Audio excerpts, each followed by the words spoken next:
ప్రజలు స్వేచ్ఛగా నిర్భయంగా ఓటు హక్కు వినియోగించుకోవాలని నాగారం సిఐ రఘువీర్ రెడ్డి, తిరుమలగిరి ఎస్ఐ సత్యనారాయణ గౌడ్ అన్నారు.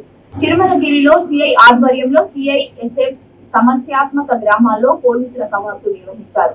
ప్రశాంత వాతావరణంలో ఎన్నికలు జరిగేందుకు ప్రతి ఒక్కరూ సహకరించాలని సిఐ కోరారు. ప్రజల్లో ధైర్యాన్ని, భరోసా కల్పించడానికి ఫ్లాగ్ మార్చ్ నిర్వహించడం జరిగిందని ఎస్ఐ తెలిపారు.